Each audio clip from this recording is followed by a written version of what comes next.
No, I wouldn't be able to do any of this. Hey, look, here You're we live. are.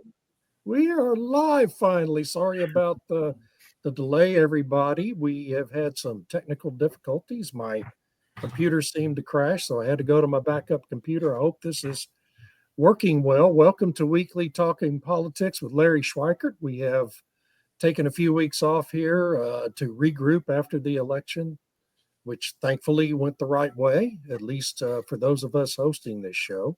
I'm here with Stuart Turley, the man with the plan for these podcasting efforts, and of course, America's history teacher, Larry Schweikert, author of a series of best-selling books. The latest of which is A Patriot's History of Globalism, right? Yes, it is. Yes, yeah. And you guys need to go buy Larry's books. They're wonderful books. Larry, tell everybody where they can find you before we go into the agenda today. Sure. I'm at the Wild World of History, and there we have curriculum for high school teachers of all sorts, homeschoolers, but also regular high school teachers. I teach all of Patriots' history of the United States in video. And then we have a site, if you want more politics, called the Wild World of Politics, where I do a political commentary 3 days a week. And we have all sorts of ongoing videos. My latest one is Integrity with Billy Graham. The previous one was Integrity with Winston Churchill. We did 23 episodes of that. And now we're doing Integrity with Billy Graham. So it's just ongoing. I probably have 50 hours of video lessons in both Wild World of Politics and Wild World of History. I'm guessing you won't be doing any episodes called Integrity with Joe Biden. Well, so today, of course, the news is that he pardoned Hunter Biden. Shocked, I tell you. Shocked. Yeah. Who could have ever predicted that? Nobody could have seen that coming. And so the hoax news media is going after the Republicans because they're going after Biden for this rather than going after Biden for pardoning his crackhead son, So can't make this up. But Larry, honestly, they have in that he has a whole 10-year, and I don't think I've ever seen a pardon written this way. 10 years for anything that he may have thought about doing bad or even breathed in bad air. How do you get that? Practice. Lots of practice. You practice writing these things for other thugs in your administration, and then you apply all of them. You say, okay, just cut and paste all those and put them in for Hunter. But isn't it really tied to the fact that 2014 was when Hunter Biden relocated to Ukraine, when his father was the Barack Obama's point man for Ukraine policy and selling influence out of the vice president's office. Let's be honest about this. And it was 2014 when Hunter Biden, with zero qualifications whatsoever for the job, was given $1 million a year position on the board of directors at Burisma, a natural gas company based in Ukraine. And all of this corruption throughout our government has stemmed from that date. And so that's why I think this blanket pardon, we got to be clear, it's not just a pardon for things he's been formally accused of by the Justice Department. It's a blanket pardon for anything he's done or may have done during that 10-year period since he relocated to Ukraine. Yeah, it includes that he's pardoned from bad karaoke trying to sing Born to Be Wild. It's really one of the biggest outrages in American history, I think, when you really it's not fair. It's not fair to say he was totally unqualified. I mean, after all, he has more qualifications for that job than Pete Buttigieg does for his job. Well, that's true. That's a true story. At least Hunter Biden is a lawyer and could theoretically provide legal counsel to the rest of the board of directors at Burisma. And he has firsthand experience. He has firsthand experience with drugs. So there you go. Well, he's definitely got that. Anyway, so that was the big event for today before we went live. 15 minutes late, thanks to my computer crashing. But anyway, here we are. We're going to go through an agenda here. We're going to recap the election. Larry's got a lot of insights on the changing demographics in the American electorate, what was a big shift in voter sentiment all across the country from blue to red. And I think let's start, Larry, with just how significant a victory was this. The margin was fairly narrow in the popular vote, but you nailed it on the electoral vote, I think. Your projection was exactly what the outcome turned out to be, wasn't it? Yeah, I said 312 electoral votes back in June. And I also said that Trump would win the popular vote. I didn't give a number till October. And then I said by 1.5. As of now, he's at 1.6, but they're still counting in California. Who knows? So it'll probably end up being 1.5. I said the Republicans would hold the House. They did. I thought they'd get maybe 3 or 4 more seats, but in California, the Democrats managed to steal 2 or 3 seats through late counting.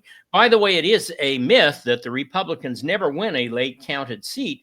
There was a Mississippi Supreme Court seat that flipped to the Republican in very late counting. So there's something there. And I did say that the Republicans would gain a net of at least 3 in the Senate, and it was a net of 4. And we came very, very close to making a net of 6, and probably within 1 or 2 points of making a net of 8. So the Democrats should be very, very afraid after the results of this election. So on the Senate, and I know that wasn't on the agenda we wrote up for today, but on the Senate, there's this prevailing conventional wisdom that the Senate will very likely flip back to the Democrats in 2 years. When I look at who's up for re-election in 26, I don't see that happening at all. Do you? I have not gone through the names. Give me some of the names who are up. Well, I mean, it's just that the Republicans the seats that are up for Republicans are in safe states.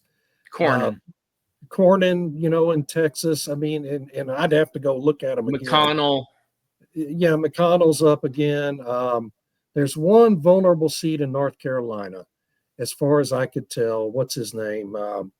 Tom Tillis is very vulnerable because you mean Mel Tillis? Yeah, and he's a rhino anyway. He's one of the most disappointing senators I've ever seen in my life. Well, don't worry about North Carolina, Dave. North Carolina is consistently, especially in the Senate races, underpolled for Republicans. It's the one place where they probably underpoll Republicans more than Trump in North Carolina Senate races. They always have these close, and they're never close at all. Yeah. And the other seat that, for the Republicans that you think could possibly be vulnerable, although I doubt it, is Rubio's seat in Florida, which is going to have, someone in that seat who was appointed by the governor, has only served 2 years. So theoretically, anyway, if the Democrats could field a strong candidate. But when you really look at the other seats that are up in 26, I mean, these are not vulnerable seats for the Republicans. So I just don't see a flip in the cards, David, there. The House is different.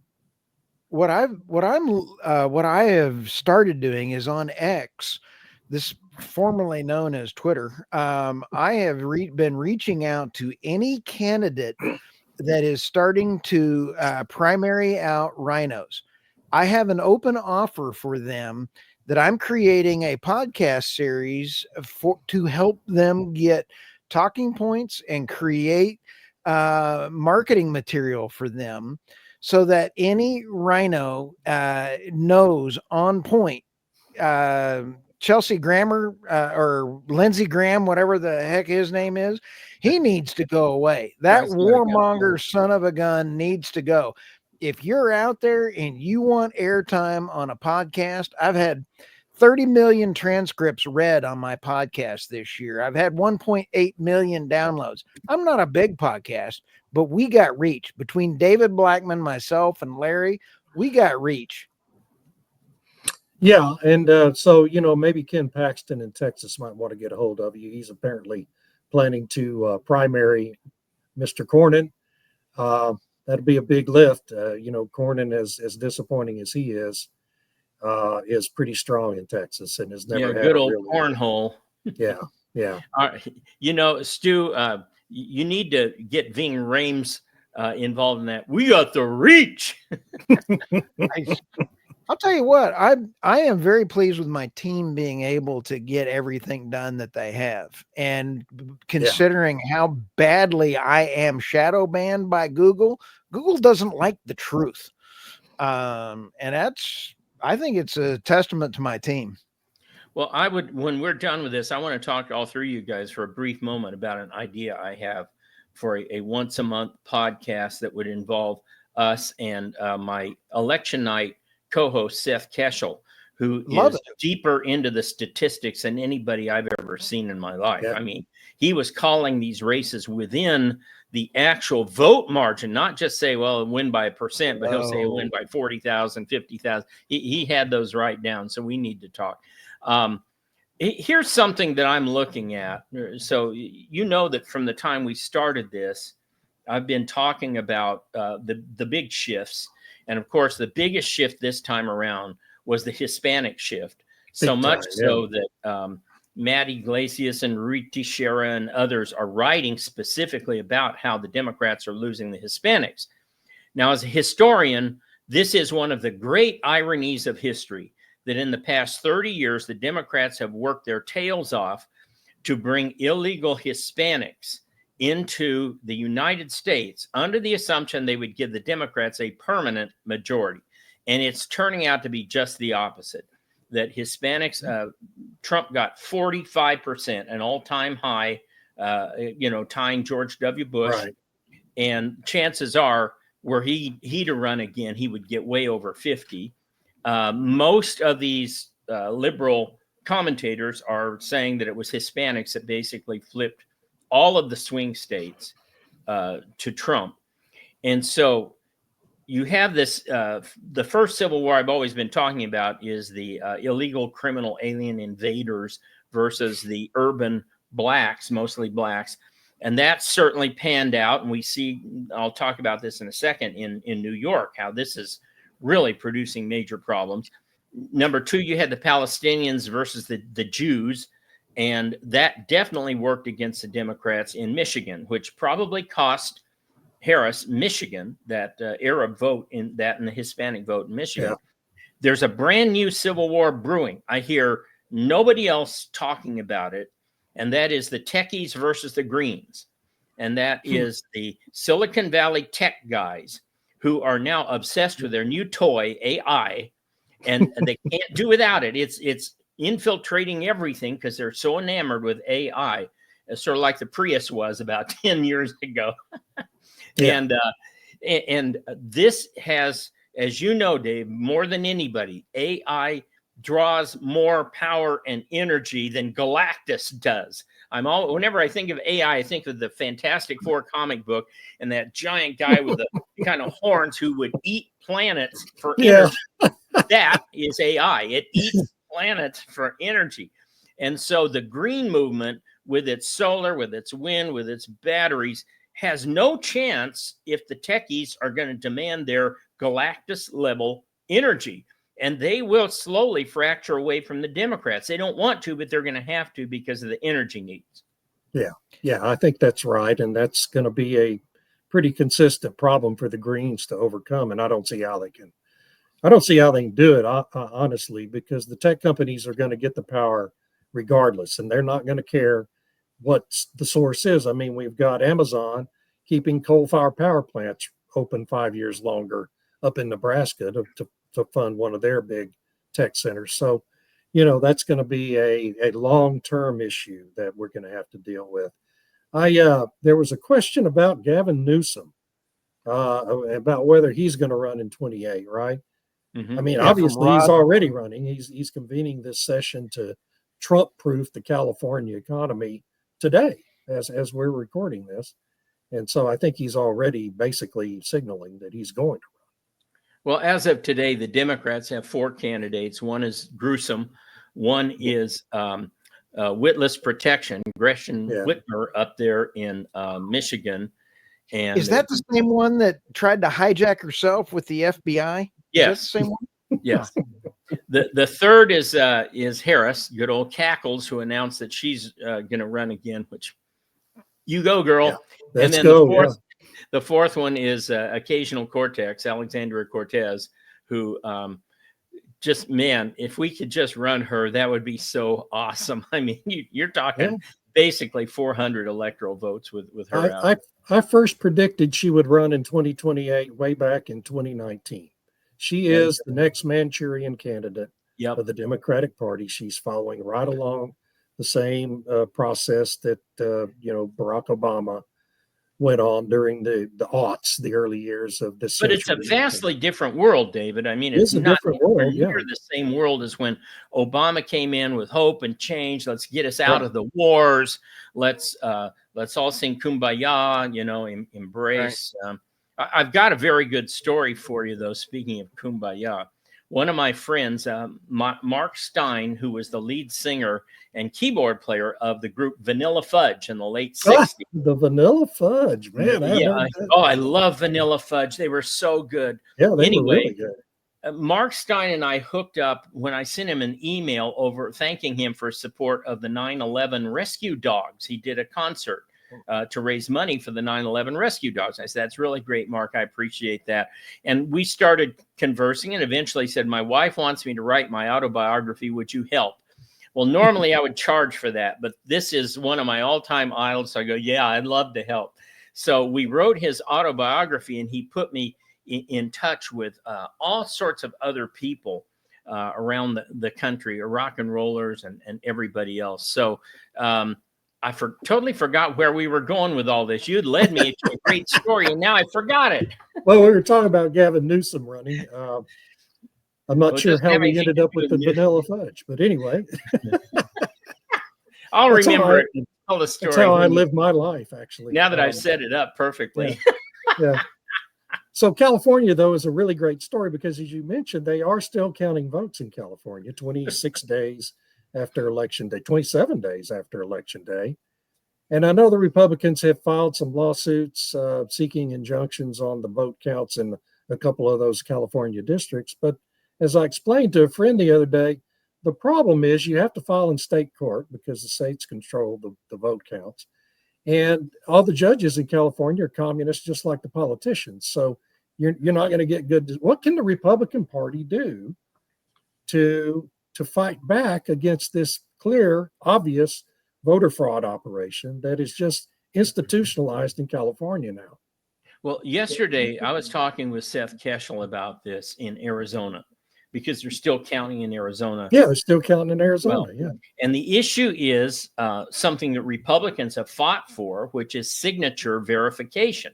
That's what is taking so long, is they're going through and double checking all of these signatures.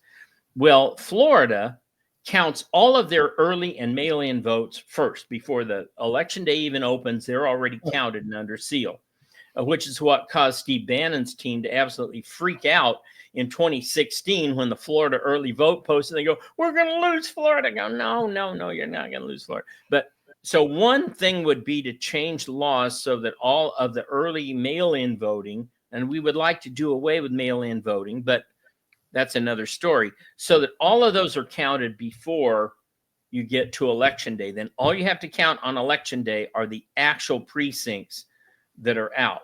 Right.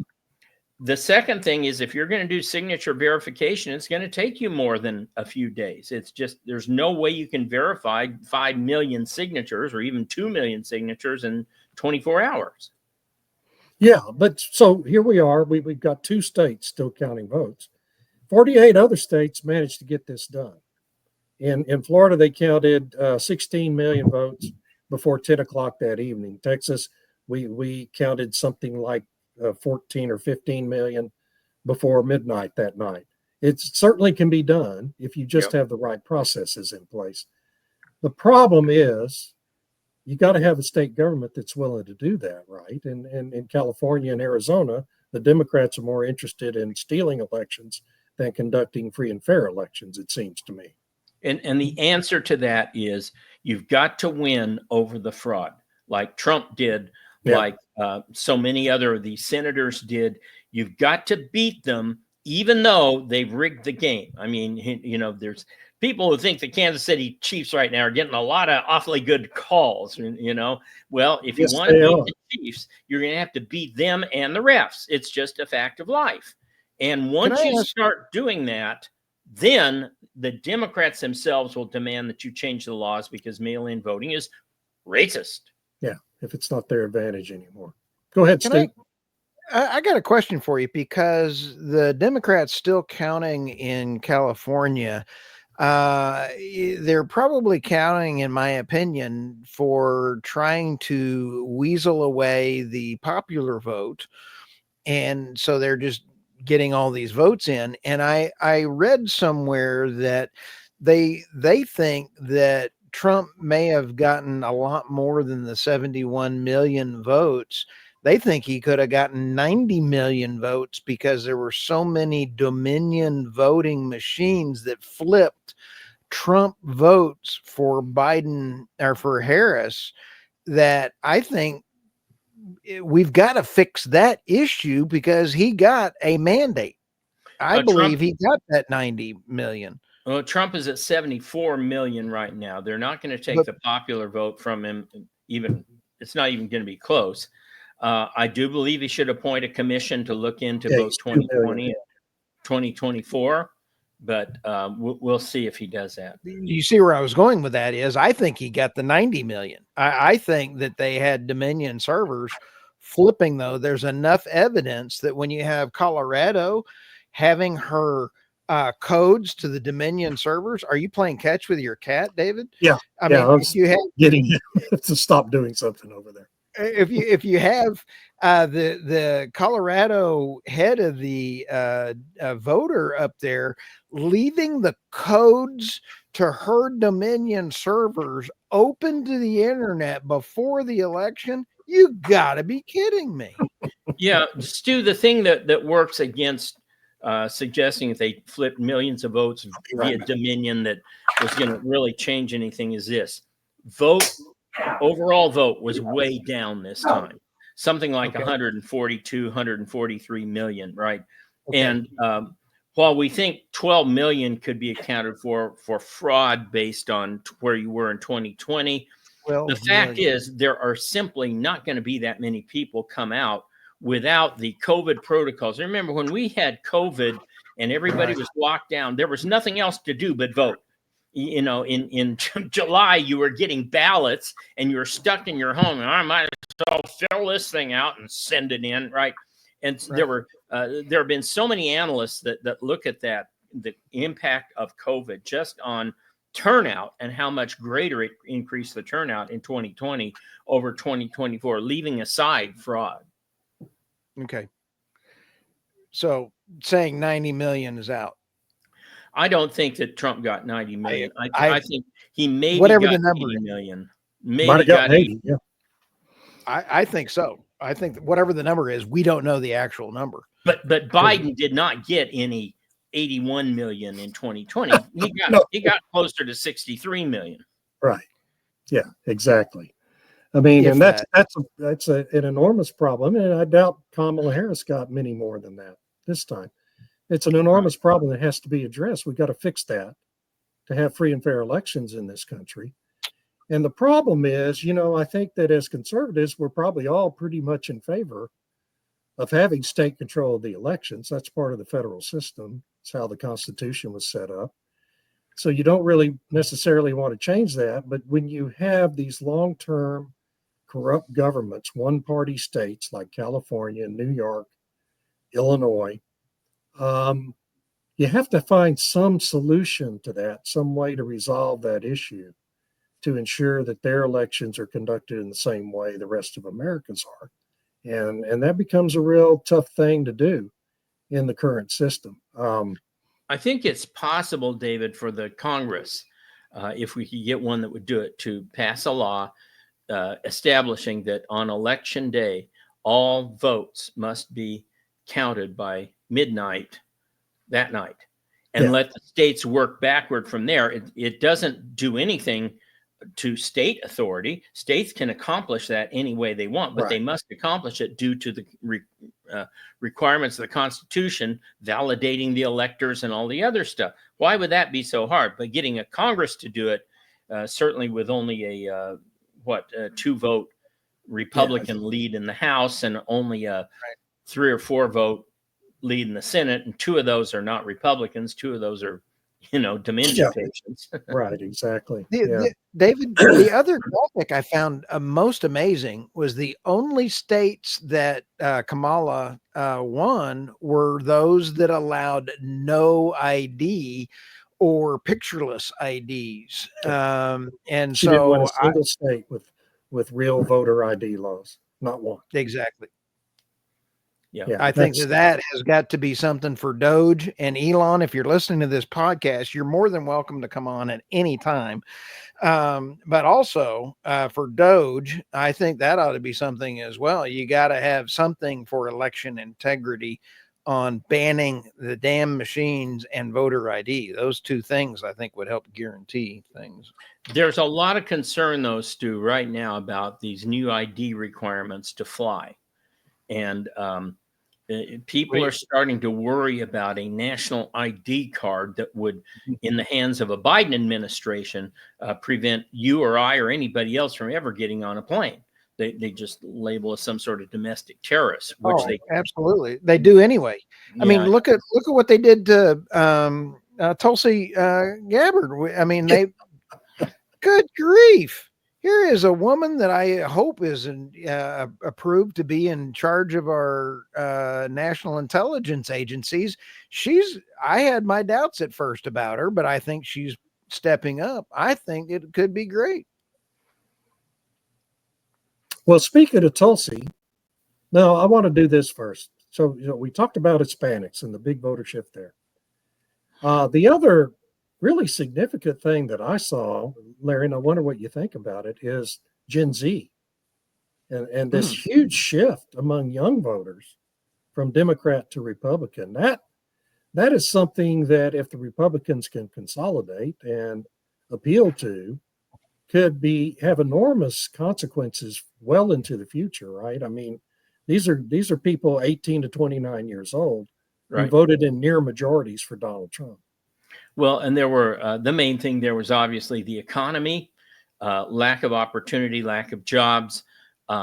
These are people with 2-year degrees.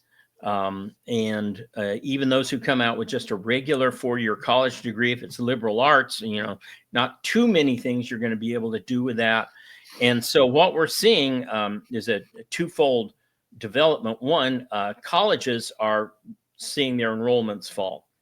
They've fallen by about 4% in the last 5 years and appear to be on a continued downward motion.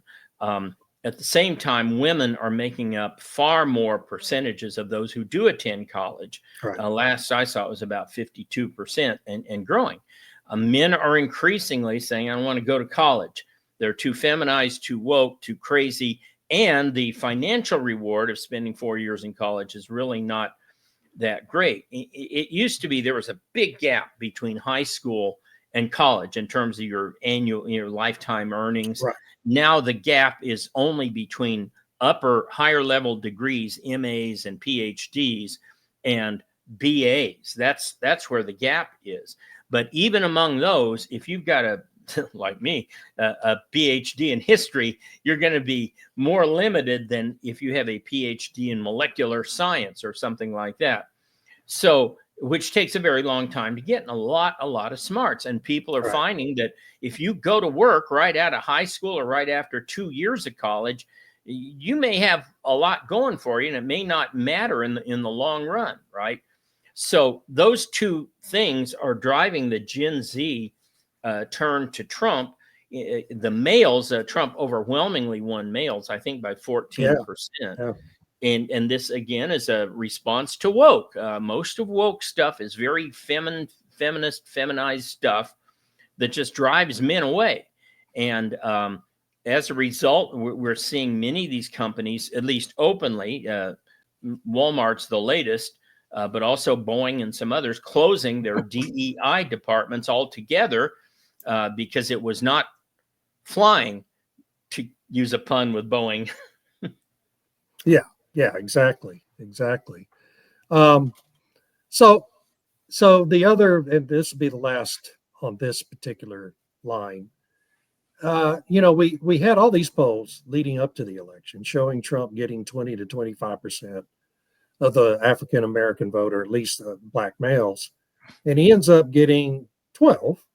I think it was the final number. He got 12%, which is much better than he did in 2020 or 2016. But still just pales in comparison to 45% of the Hispanic vote. I mean, are we ever going to see a real shift, a real order of magnitude change in the black vote in America from Democrat to Republican? Well, the numbers I saw were 16, meaning he doubled his 2020 Okay. second of all, black males, he got 31% according to exit polls. So that's very, very significant. No Republican is going to get a lot of black females because that is the dependent on government vote. There are so many broken black families, so many single black women, single black mothers. They're just not going to be pulled away from what they view as their income source, which is government. So that's going to be a very, very tough nut to crack. But right now, and even the Democrat insiders are admitting this, the Democrats are a U-shaped party.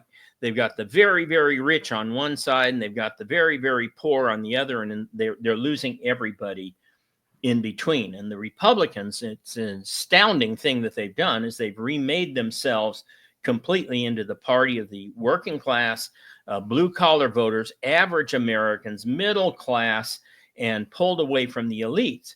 And when you read the people at National Review or places like that, this is what really irritates them. The Republicans are no longer the sophisticated party, so they can go to their little cocktail parties and appear to be intelligent and reasonable and that they matter, and they don't. You know, people like Max Boot, or Bootless as I call him, David French, or French Fry as I call him, Jonah Goldberg, or Goldberger as I call him. You could make a meal out of these guys. What about Jennifer Rubin? What's your nickname for her? Oh, God. Jenny the Ugly Red. I swear, you know. Yeah, she's the biggest nitwit of them all, I think. Yeah. Well, Max Boot might be, because he's written essentially the same weekly column, just changed up a little bit, for like 16 years now at the Washington Post. The guy has a complete one-track mind. He's the biggest war pig in writing today. Well, all these guys, you could just take a list of conservative principles, and as soon as Trump adopted all those and began to act on all of them, that's when they freaked out and they jumped to the other side. And this was my view of them all along, was they never really were conservatives. What they were doing was serving as the straw man for a conservative position at the cocktail parties. Now, let's go see what Jonah Goldberg has to say about abortion. And then he would put up a faux abortion argument, but he didn't really want anybody to enforce that view. He just wanted to have it so that he could keep attending their parties. Yep, that's right. That's exactly who those people are. Diddy parties? Did I hear that? No. Oh, no Diddy parties. No. Okay, good. We're not making that accusation. For the record, I've never been to a P. Diddy party. Yeah, I mean. Oh, okay, cool. I did drink some Ciroc vodka one time, and then I found out it was Diddy's vodka and stopped doing that. Ratcliffe and Patel at CIA and FBI. Oh, boy. And Tulsi Gabbard at DNI. Are we going to get all three of them confirmed, do you think? I think it will get at least two confirmed, and probably all three. One of the things Trump has done is he has nominated so many good people, great people, Really good people. And in many ways, such radical people that there's so many out there that I don't think the Senate will be able to muster themselves and focus on one target. They may get one of them, but I don't think they'll get more than one. Then you got Bobby out there, and Biondi, who came in with a not so great endorsement by the real anti-state people, the anti-deep state people. Her first comment out of the box is, we're going to investigate the investigators and prosecute the prosecutors. And all of a sudden these guys go, oh no, who did we let in there? How did that happen? Well, and the people in the media that have supported all this stuff and brainwashed the public about it, they know they're vulnerable too. Part of how you know someone like Kash Patel is the perfect nominee is the outrage in the mainstream media about the nomination, right? I mean, nobody's outraged about Marco Rubio at Senate or at state. They're outraged about the people who are really going to come in and be aggressive and make a real difference. And so that tells you they're the right people for this particular assignment. I just worry, we've got so many rhinos in the Senate, starting, of course, with Collins and Murkowski and Mitch McConnell, and then you go down the second tier with Cornyn being one of them, and Cassidy from Louisiana. My God, how do they keep sending guys and like that? that idiot in Utah, right? The my latest minion Romney they just stuck in there. Here's what, remember Rush Limbaugh? You could write a book of Rush Limbaugh maxims that would be a great political guidebook. And he used to say, they will tell you who they fear. Obviously, they don't fear Rubio, although I saw Seth Cashel wrote a very good column the other day about why Rubio is probably pretty good at state. Yeah, he's going to be better than people think, I think. Number one, he's anti-China. Number two, he will probably take orders from Trump. He's probably glad to be there, right? And I wanted to mention this when you're talking about the senators, because this gets into how DeSantis handles that open seat. So there's two ways to go in that open seat. Many people think he will pick somebody who will just be a placeholder in that open seat, and then in 2 years, he will run for the Senate from that seat. The problem with appointing a placeholder is once you're in place, you don't like to, you want to hold it forever, right? Yeah. These people start to see what a great gig it is, and they don't want to give it up. So it might be harder than he thinks to appoint a placeholder. I mean, look at William Howard Taft. After 4 years, Teddy Roosevelt goes, "You're not as progressive as I thought. You need to get out of there." I said, "No, I'm staying here, buddy. I'm president." So the other thing that could happen is DeSantis could put himself in that position. If I was him, that's exactly what I would do, because I would not want to risk a open war with a placeholder in 2 more years. That if the guy does a great job and if he's very, very popular or whatever, who knows, you might not get him out, and then you're done. At that point, DeSantis is done. Do you think DeSantis is ready to give up the governorship for a Senate slot?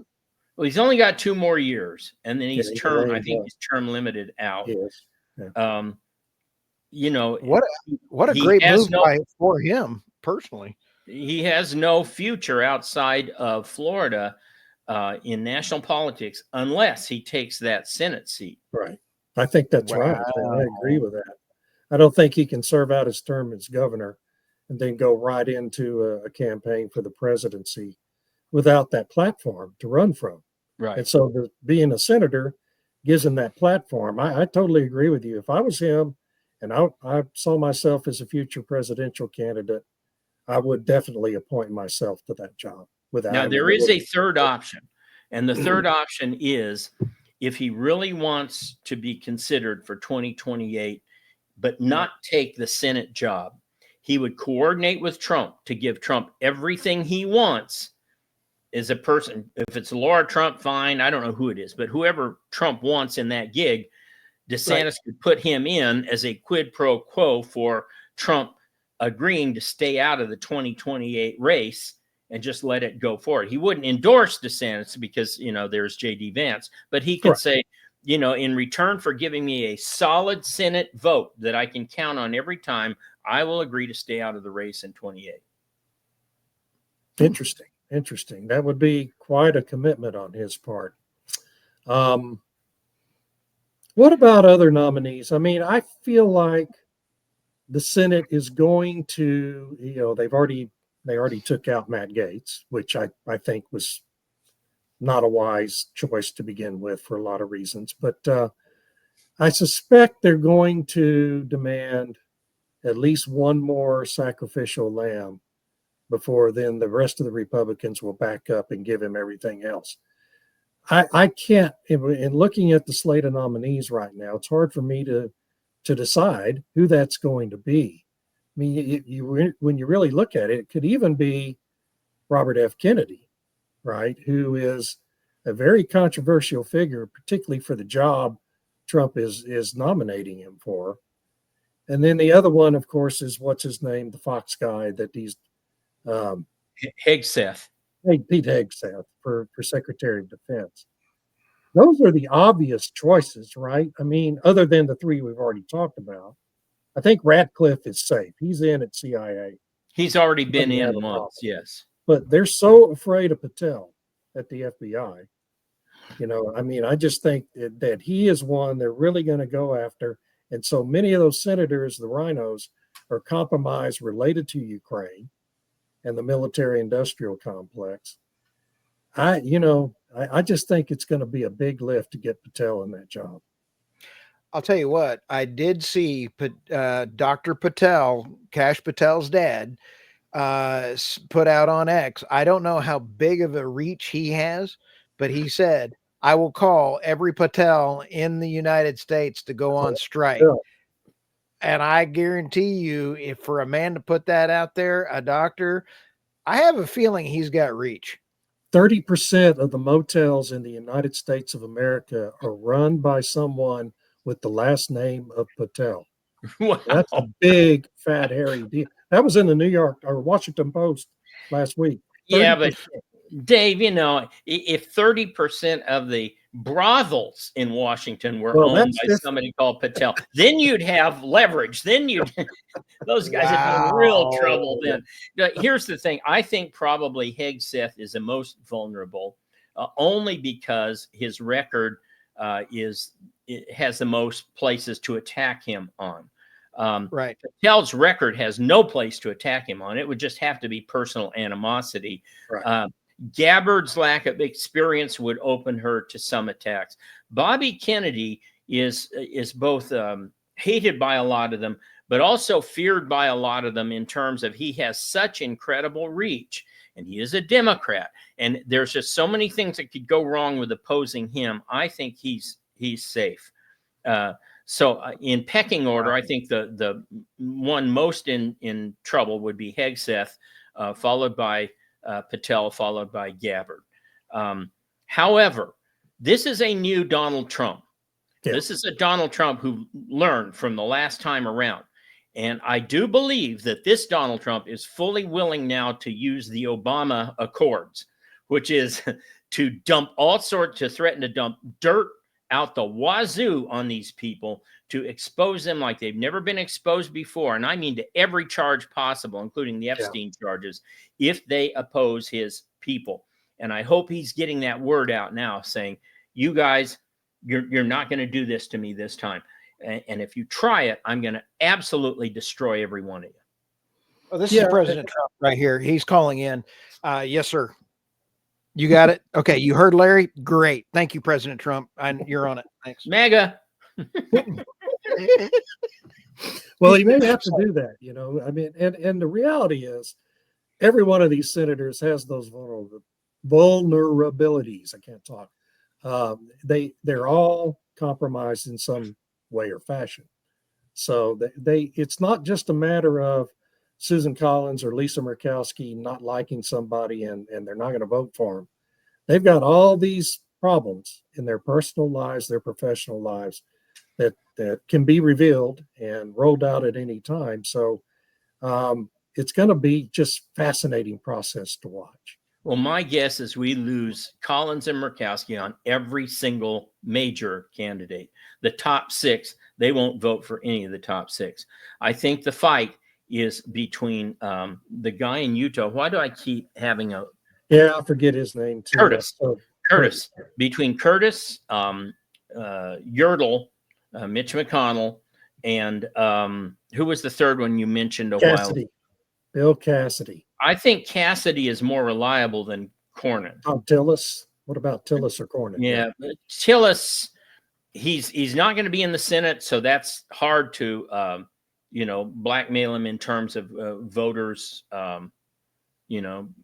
primarying him or whatnot. Is he up or is he he's up in 26. Yeah. He's up, but he still can run, right? Oh yes, yeah. He will face a massive primary if he does. I think he will, like this. And he should. So I think that the fight is among those last three, ensuring that those last three, at least two of them, come on board any candidate. And I think whatever you need to, and Yertle has great vulnerabilities now because he said he's going to leave. And if you want to have, you could probably tell him, I will support your named replacement, but you're going to vote for all of these people. That would go a long way. Yeah. Well, gentlemen, this has been a wonderful discussion. New York. We didn't get New York. Let's get in New York quick. So New York is the latest civil war coming up between the Democrats. And have you noticed that in the campaign, Andrew Cuomo, my nickname for him is Nipple Pin Vent Hoarder. Andrew Cuomo, and he came out in favor of Trump, kind of endorsed Trump without an endorsement, but said Trump was doing all the right things.